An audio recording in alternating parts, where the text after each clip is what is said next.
जगतसिंहपुर जिला तीर्तोल निर्वाचन मंडल रे एबे अशांत होई पड़ी जहां नहीं तीर्तोल विधायक डॉक्टर रमाकांत भोई जगतसिंहपुर एसपी अंकित कुमार वर्मा को भेटिबा सहित आलोचना करछंती। रघुनाथपुर ब्लॉक रे बीडीओ को ऊपर बीजेपी कर्मी माने चाप प्रयोग करबा और तरीकुद आयुष्मान आरोग्य केंद्र विधायक परिदर्शन करबा सहित रोगी को उत्तम सेवा जोगाई देबाकू डाक्टर को परामर्श देथिले।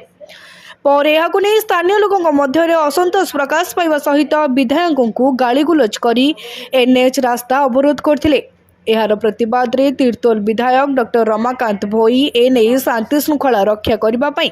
जगतसिंहपुर एसपी को भेटी आलोचना करछंती। देखो दी तीन दिन तले हमरो वीडियो को जाई धमकेगिरी माने जोर जबरदस्ती स्टाफ मानू भी धमकेगिरी मो माने पब्लिक बीजेपी वाला लोक माने सब आसिकिना धमकेगिरी सी माने गुंडागिरी देखेगिरी सब माने काम अटकेगिरी बंद बांध कर गुंडागिरी बहुत दिन रही मु अनुरोध कर सरकार को सी केमिदी गुंडागिरी दल बंद करेंगे एवं आगु मध्य आम एक्शन नबू। लेडीज एसपी कहले कि आपण एक्शन कौन नहीं मु कहली से अरेस्ट करवा दरकार। मु जड़े लोक प्रतिनिधि हिसाब से विधायक हिसाब से तरीकुंद मेडिकल को जाइली एवं तरीकुंद मेडिकल को जीवा पूर्व 15 दिन पूर्व मो पाख कंप्लेन आसीला जे सिटी टिके डिस्टर्बेंस चली ठीक ठाक लोक सर्विस पाऊना से मुझे मेडिकल को परिदर्शन करने जाइली एवं जिते जाइली डॉक्टर को बसई कथबार्ता करी आसिली एवं जहाँ किसी करीटा भी सोशल मीडिया लाइव रे आपण मैंने देखी तेणु मु डॉक्टर को भी कौन दुर्व्यवहार करी इवन भी जिते से रास्ता रोक करते डॉक्टर भी एडमिट कर विधायक कौन मिसबिहेव आमको करना से आसिले आमको बुझेले जहाँ समस्या कथा डिस्कसन कले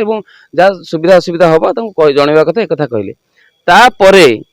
कौ उद्देश्य नहीं काली 3-4 घंटा रास्ता रोक करागला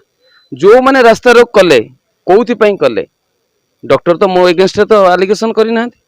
डॉक्टर तो मो एगेंस्ट तो किसी क्या जन ना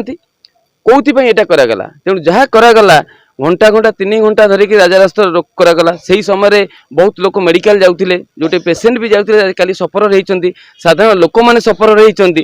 तेणु से आमर दाबी आज गोटे मेमोरांडम दिगला जो जो मैंने से इनवल्व रही सब कम करुँच साधारण जनता को भड़काउं एवं सबुठ दुखर कथा हूँ काली जो भली भाव में स्टेटमेंट दि जाइए मो ना नहीं विभिन्न आलिगेशन करा खरा। रीता साहू रिपोर्ट तीर्थ क्षेत्र लाइव।